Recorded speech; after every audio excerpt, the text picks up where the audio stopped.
you have a few winning ads, you're scaling, and then at some point, one of them or multiple of them burn out and you get set back to where you were before. If this happens to you, I'll show you in this video what I do for multiple brands to actually prevent this and to create more winners from it, or basically revive the winners that you already have. So here in this board, you can see we have here a winner. And how you can actually basically revive it is you have to understand that when it dies down, it means that people get used to it. They get used to the hook essentially. They know that it is an ad and they start skipping it. So what you can do to prevent this is actually basically just creating variations with a new hook on top of it. And because it's a new hook, the people are not used to it, and then they watch again the hook, and then they watch the whole ad. So it's basically new hook plus the winning body of the ad, which is already proven.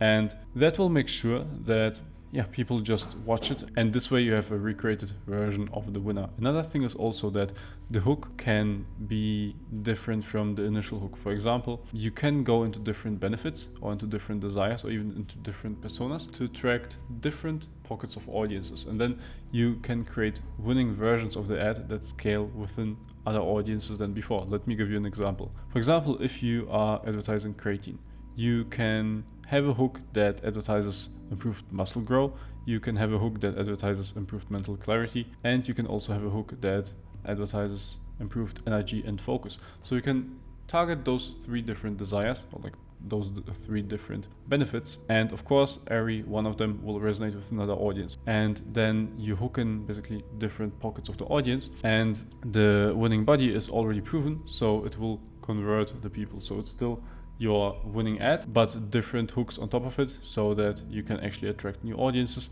that are not burnt out yet.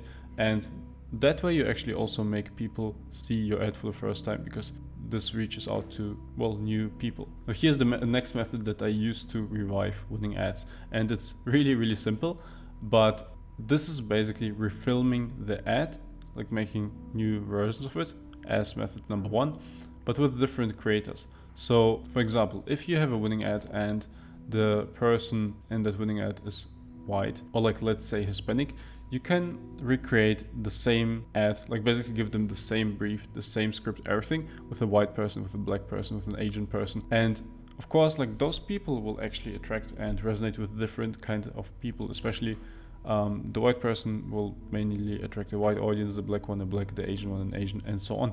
And this way you just duplicate or like multiply the winning ad that was performing before, and again reach out to new audiences, and those audiences are not saturated by that ad yet. They are not used to it, and this way you get more winners, like basically revive that winning ad that you had before. Now there's also a third method, and that is really, really simple, but sometimes it helps to simply turn it on again. This is always what I do, like after every 30 days, all big winners, I just try to turn them on again. Sometimes they perform really well, and this is also what I do when I start working with brands. And often that alone improves performance by a lot, because there are some ads that are sitting in the account for months and then that they are off, but they have been big winners, so we turn them on and some of them start performing again. So you should try that every 30 days.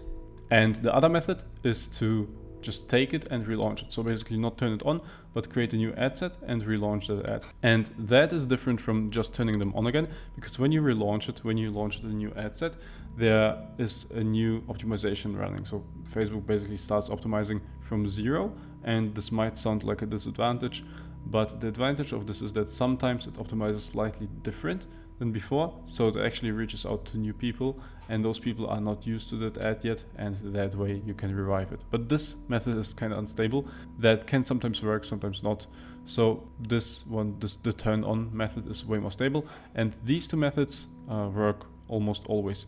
And what's special about these two methods is also that you actually also want to do this even when your ad didn't burn out, because there's literally no reason to not multiply your winning ad and reach out to new pockets. Like, this is exactly how I iterate, and this is how I recommend doing it to you.